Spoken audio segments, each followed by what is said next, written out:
Hello and welcome to Straight Talk, Supply Chain Insights, the podcast for your supply chain leader who is on the go and wants to be in the know. And now, your host, Lora Cecere.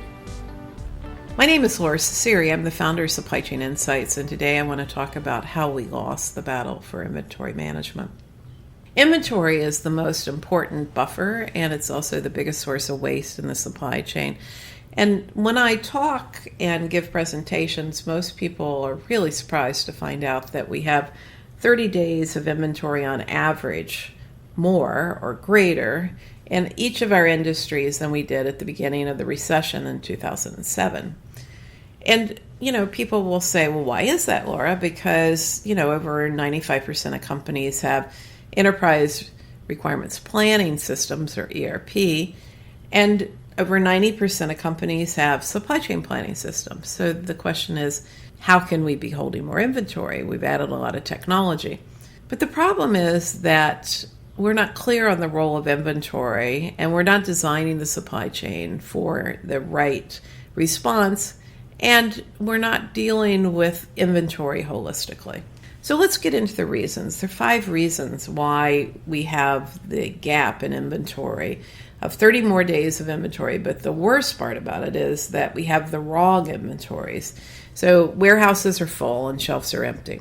And the cost of inventory is killing cost of goods sold because of inflation costs. Because, when you look at cost of goods sold, your beginning inventories and the evaluation greatly affects cost of goods sold. So what are the 5 factors that, we should have really looked at and managed?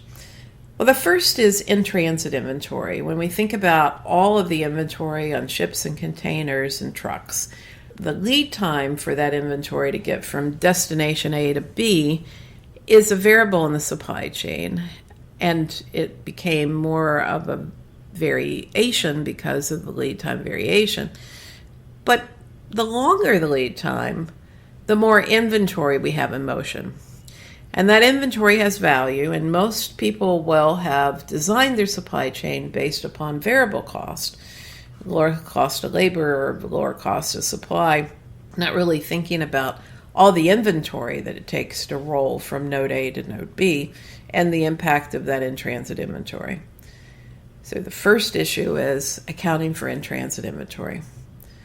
The second issue is that forecastability, or the coefficient of variation, or the ability to forecast, and the demand error have gotten worse. So when we think about demand error, right now my best companies have 40 to 45% of the items that they produce which are not forecastable, meaning that the coefficient of variation is just too high for us to use the traditional methods for us to look at forecasting.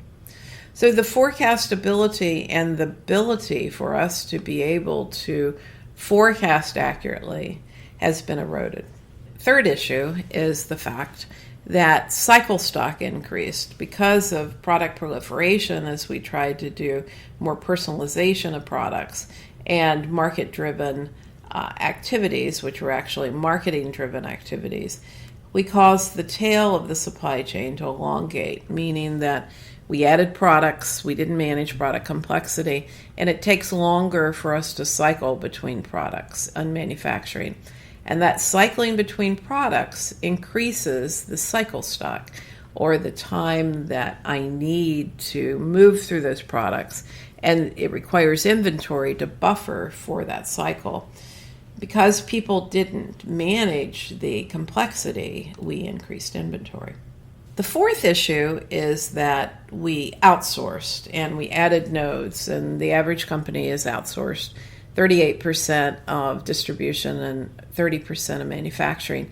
And the outsourcing increases the nodes and the in-transit time and the inventory in a node. The more nodes we have, the more inventory we have. And the fifth issue is the management is slow and obsolete, and the fact that we're not managing holistically the form and function of inventory. So if you are surprised, like many people that I work with that are surprised that we have, more than 30 days of inventory, take heart. There are things that you can do. The first is design the supply chain for the forecastability, the cycle stock, and define the role of inventory. Look at multi-tier inventory, the role of cycle stock, in-transit stock, seasonal inventory, promotion inventory, and manage it. The higher the variability, push inventory back into the supply chain. Holding goods as work in process. The second thing is, do after-action reviews and what-if analysis to understand the role of inventory. Don't just focus on safety stock. It's insufficient. The third thing is, get really clear on the role of inventory. Educate your organization.